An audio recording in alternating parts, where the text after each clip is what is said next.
Tonight, sources telling NBC News that President Biden is now insisting to fellow Democrats that he is the only one in the party who can beat Donald Trump in 2024, basically pushing them to galvanize behind him and Kamala Harris as the Democratic ticket for 2024. It's almost hard to believe, though, that he's saying this, because Biden is so unpopular that if you look at his current approval rating, 39%, the only president with a lower rating at this time in his presidency was Harry Truman nearly 80 years ago. And on Election Day in 2024, Biden will be 81 years old. And I've said this before, he's not a young 81. He's clearly hearing the whispers and concerns among his own party because he's unpopular. An incumbent president doesn't usually have to work so hard to get the party's support. But there's a good reason for him to be worried. Take this recent New York Times piece titled, "Biden Irked by Democrats Who Won't Take Yes for an Answer on 2024. Quote, interviews with Democratic lawmakers yield grave doubts about whether Mr. Biden ought to lead the party again. And in response, here is apparently what Biden's camp is telling NBC. This president is increasingly frustrated that this conversation is already so public, and why the White House is really looking at 2022, the midterm campaign this year, as an opportunity to really reaffirm and demonstrate to the party that he is not just the best candidate to lead the party at this given moment, but also the best candidate who could stand up and beat Donald Trump in a rematch. He's going to be using the fall to test drive the message, but also to show that he still has the stamina to run for re-election. Now, if he's pitching himself as the only person who can beat Trump, first, the Republican candidate may be Ron DeSantis and not Trump. We'll be devoting a full hour to that matchup tomorrow night. But even if it is Trump, I don't know what world the Biden team is living in where he becomes a savior of the Democratic Party. A recent survey by Yahoo News and YouGov show 40% of voters who checked the box for Biden 2 years ago now say he should not run again. Only 37% say he should. Again, those are all people who voted for Biden in 2020. And overall, a majority of Americans polled, 64% from either party, say no, Biden should not run. And by the way, most Americans don't think Trump should run either. But if he did, that same poll has Trump winning if the two faced off again, 42 to Biden's 39. If it was DeSantis, I'll bet it would be worse. It's tough to imagine what else Biden's party needs to change gears and realize it has to look beyond him. And by the way, Kamala Harris has no chance of beating Trump either as of today. The most recent polls show Trump would be a giant winner there if they went head-to-head, 49 to Harris's 38. And imagine if instead of pitching themselves for 2024, Biden and Harris announced now they're not going to run for re-election. They might actually help Democrats in 2022, and instead of so much focus on the current woes of the administration, other possible Democratic candidates like Minnesota Senator Amy Klobuchar, Transportation Secretary Pete Buttigieg, former New Orleans Mayor and current Biden Infrastructure Advisor Mitch Landrieu, Governors Phil Murphy, Gavin Newsom, J.B. Pritzker of Illinois. Clearly, it's not too early to be thinking about this because Biden is lobbying. He hears the chatter, the whispers inside the Democratic Party, and he wants to prove them all wrong. But the numbers and the public appear not to be on his side.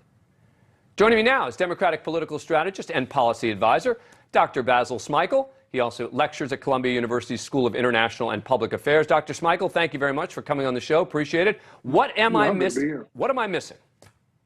Well, I think there are two issues. One, that even though there may be these whispers, and look, I've heard them too.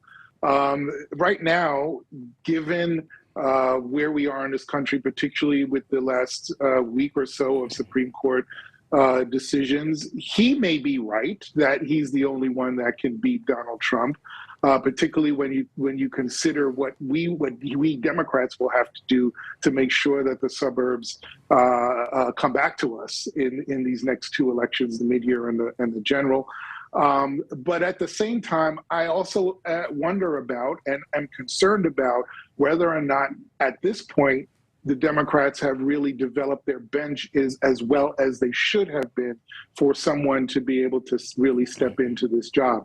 That's really the critical issue for me and for a lot of Democrats, because you would think that someone like a Kamala Harris might be ready to go because of that sort of grooming period. But there are a lot of folks that have grumbled that she hasn't really been given the assignment. She doesn't have that same stature that a vice president probably should at this point in that tenure, and that's the concern. And she's also wildly unpopular. I mean, it's not just that she hasn't been given the access. I would think that Democrats would be focusing beyond Harris, beyond Biden, and saying, let's find somebody else. I mean, it sounded like your suggestion was they're going to need a more moderate candidate, and Biden is not being perceived any longer as a moderate. So why not, as a Democrat, why wouldn't you advise Biden and Harris to say, we're done? We're not done. We're going to do a lot. We're going to try and make this country great until 2024, and we're going to try and do this and that. But we're not going to run for reelection. I would think, and again, you know this stuff better than I do, I would think that would help Democrats in 2022 because it could alleviate some of the pressure, and it would allow some of this bench you're talking about to be showcased. But instead, Biden and Harris are insisting it's got to be us. Well, I think the issues, the momentum, everything that we'll see in 22, a lot of that's already baked in. So even if Biden says I'm not going to run again before the midterms, we're in the middle of the summer. I don't know that it helps us. It actually probably raises a lot more questions, and those questions might be concerning for a lot of voters as to really where's the party going. If he does it after the midterms, yes, you do have some time to be able to choose a successor, but then he's also a lame duck president for all intents and purposes. And the question is, can Democrats get anything done legislatively in that time period? So listen, it's six of one, half dozen of another. But so Dr. Schmeichel, in 2022, the likelihood is the Democrats won't have control of the Congress anymore. And so when you say, I can't say that. I have to be optimistic. I understand you've got to be optimistic, but it's also not practical. And I would think that should be part of the equation. It just seems to me, and again, it seems like it's almost selfish, right? That Biden is thinking about himself, that the Biden-Harris ticket are thinking about themselves. And they just want to insist. And look, Donald Trump does the same thing, by the way, on the Republican side, is he thinks about himself. And I think in both cases, it's not a question of thinking about what's best for the party or the country. It's about thinking of, well, I want to be president. I want to be vice president. Final word. Yeah. I think every party will give their incumbent president that opportunity to say, I want to do this again, or I don't want to do this again. And then you marshal the support and get everybody ready to do so. So you have to give him that opportunity to tell us what he wants to do. The key is, do we all get behind him? Right. And that's really where the rubber meets the road at this point. We shall see. That's the concern. Dr. Schmeichel, thank you very much for coming on the show. Appreciate it. Sure, you got it. Coming up, thank you for watching.